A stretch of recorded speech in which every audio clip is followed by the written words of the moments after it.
Mike Rowe is CEO of the Mike Rowe Works Foundation and joins us live now. Mike, I love this, right? Because for a while, it felt like there was a stigma attached to going out there and just getting a blue-collar job and working hard. And guess what?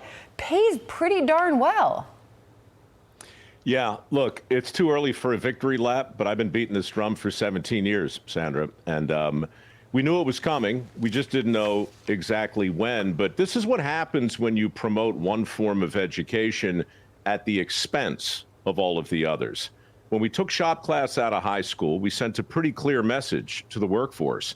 And then when we started telling kids if they didn't get a 4-year degree, they were going to get stuck doing something like that guy is, well, we put our thumb on the scale. We made a real judgment call. Consequently, we got 7.6 million open jobs right now in those fields. And my foundation has helped 2,300 people get certified to do that work. Many of them are making 6 figures right now. Their stories need to be told because, to your point, I think it's the last best hope for this generation of kids to start working in a meaningful way. Your dreams are wonderful, but the opportunities are what pay the bills. And this is where the opportunities are. And that hard work pays off. I was just telling my team, I just heard from my brother who has a freshman in college, just came home for summer. And my brother told me, I have a buddy who said they have a job at the local pipe fitters union. You're going to start 6 a.m. to 2 p.m. Monday through Friday while you're home for summer. First, I told my brother, wow, you're really mean. But second, he said, no, he's going to learn to wake up early and work hard. And he'll probably be begging to go back to college at the end of that. But it pays well. And, you know, it'll afford him some fun summer hobbies. This is a couple of our reporters, Jeff Flock and Douglas Kennedy. They've been able to stop and talk to a few students that are in the trade, and they're talking about what they're seeing. Listen. You already have a job offer? Yes, sir. $70,000 a year. $70,000 a year? Yes, sir. At Global Metalworks. You heard rumors about that? Yes, sir. How does this happen? You know, just putting in the time, putting in the work, and welding. You know, thanks to Mr. Will, giving me the opportunity to be able to do things like this. Do you ever think you'd be going to high school and learning to do this? No, I've come really far. And I've had a chance to talk to some of these folks too, and they turn out really happy with that, you know, pouring, you know, their time and effort into a job where they have a product at the end of the day, for example.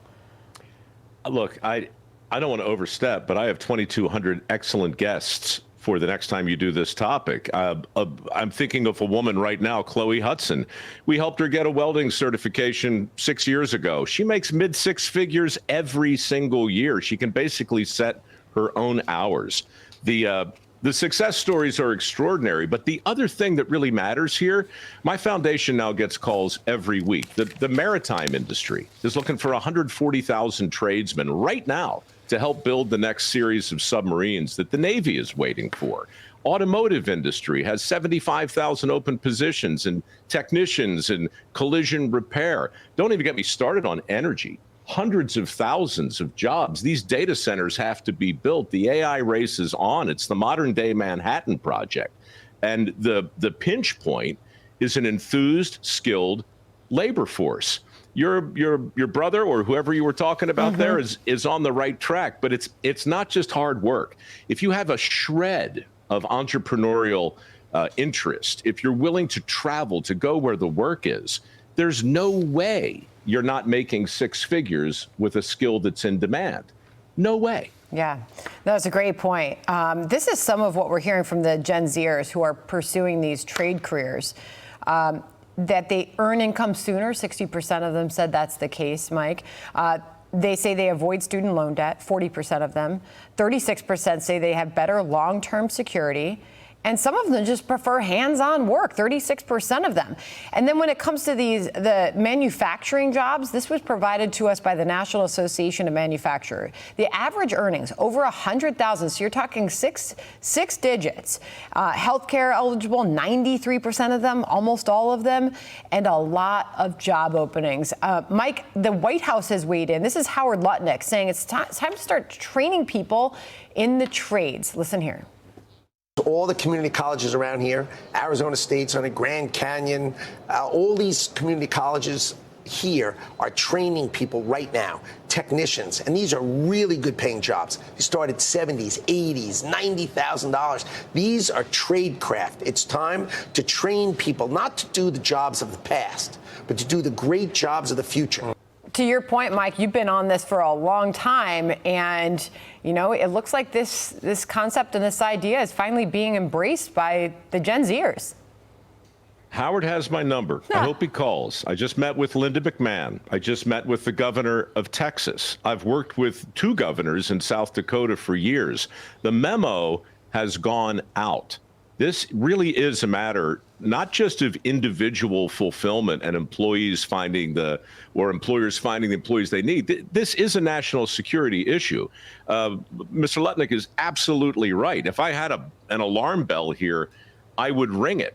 7.6 million open jobs. Everybody is competing for the same pool of talent. I've just, when the headlines catch up to your message, it really is a hell of a thing. Yeah. And I'm sitting here kind of gobsmacked by what I'm seeing, because it's been in the works for a long time. We're turning a tanker around, Sandra. Yeah. It's perceptions and misperceptions and stigmas and stereotypes.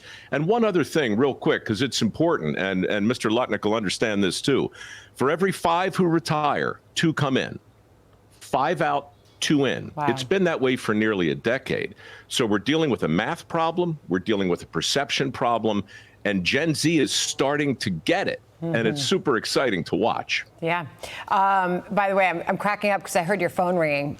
Maybe that's the White House. It's going crazy. I mean, literally. Sorry, it's Mr. Lutnick. I'm going to take this real quick, if you don't. I just want to finish off by promoting your YouTube show. You are filled with good ideas.